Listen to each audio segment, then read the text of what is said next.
What's going on, Jerome's? Another beautiful weekend of college football is in the books. Taking a look at the Vikings' big board for quarterback headed into Week 10 of the NFL season. Now, it's confusing because it was Week 10 of the college football season. It's heading to Week 10 of the NFL, but it's whatever. So, we expanded it to 12 just because Kellen Mond is just balling out of control. So, let's talk about potential Vikings future signal callers today. So, Trevor Lawrence, Clemson, they lost 47-40 at Notre Dame in double overtime. It was a phenomenal game. By the way, DJ Ukulele may be even better, but it was Notre Dame's day today.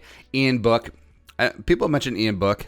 I don't know. But Lawrence missed this game with COVID. It's a shame because it would have been an absolute barn burner stunner. I think Clemson probably wins going away in that spot because DJ's good. He's not third-year Trevor Lawrence good, but Notre Dame pulls off the upset. 4 beats 1. It's whatever. Next week they're off, and then Lawrence should be returning at Florida State on the 21st. Number 2, Justin Fields. Justin Fields of Ohio State. He's a bad man, dude. He is. 49-27 win at home against Rutgers. It was not that close. Rutgers, I believe, scored 18 in the fourth quarter, but Fields has more touchdowns than incomplete passes this year. It's just really amazing. 24-28, 314, 5 touchdowns, 92.5 QBR, 1 rushing touchdown as well. Next week, Ohio State is at Maryland, and I really like Fields as a prospect, but also it just feels like there's just something. There's just something, right? And for me, I do like seeing my draft prospect quarterbacks when they get punched in the mouth. When they face some adversity, when protection is not so great, when they have to really dig down in the fourth quarter and make a comeback. I want to see that. I actually do hope that Ohio State gets tested at some point this year. Number 3, Zach Wilson, BYU. Woodshedding, Boise State, 51-17. On the Smurf turf, 21 of 27, 359. 2 touchdowns, 90.8 QBR. Also ran 1 in.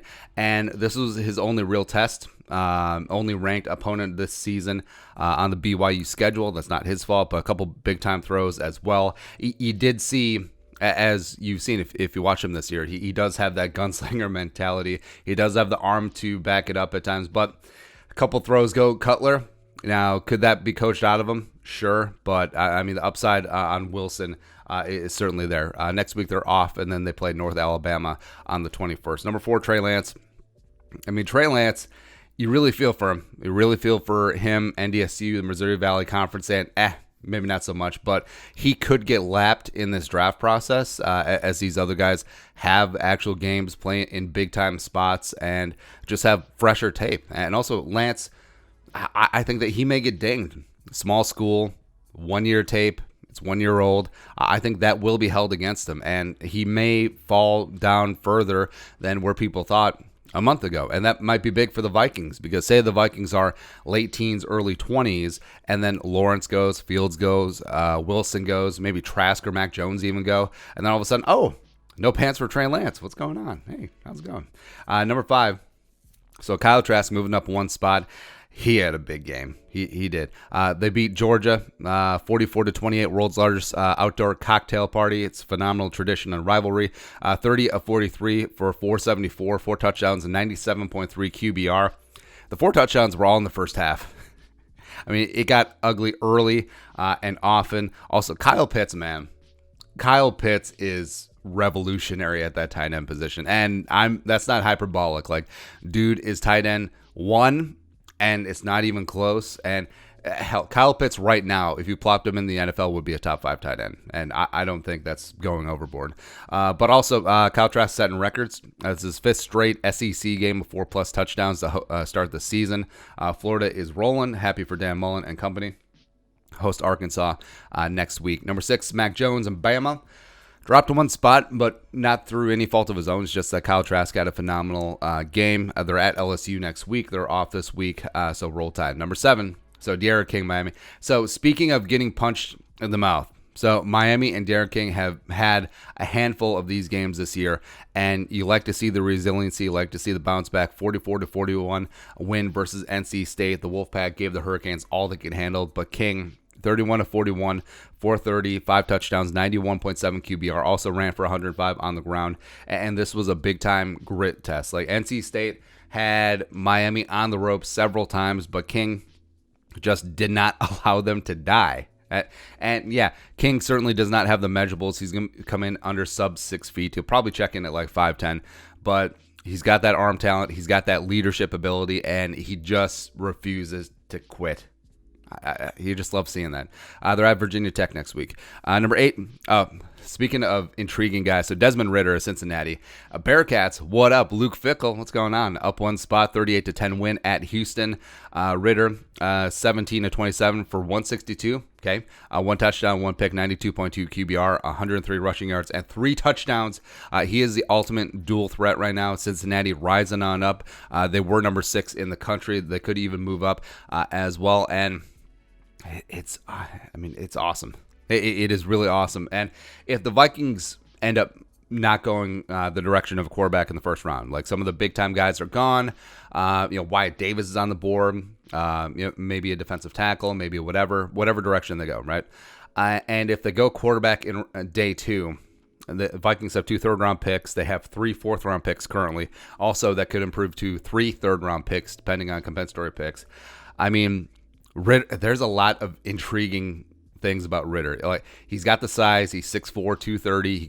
He can run like a deer. He's got a howitzer for a right arm. He does show NFL level accuracy, but it is muddled down in a college style offense. A lot of read options, a lot of RPOs going on there. But I mean, that's similar to a lot of these guys. So, man, just physically intriguing.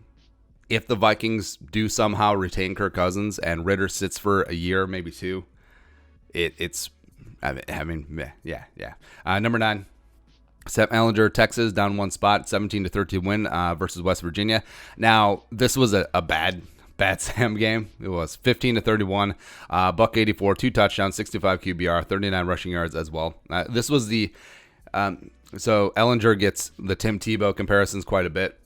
This is one of those. So you got the win. You win ugly. A win is a win, dog. But this one was not great. Completed less than 50% of his passes. It's just, where I am more partial to guys who are gamers, guys who can dig down and just pull a win out of their asses. And Ehlinger has done that before. But yeah, today was not good. Then let's see. They're off next week, and then they're at Kansas on the 21st. Number 10, Kellen Mond, rising on up. Other Texas school, A&M.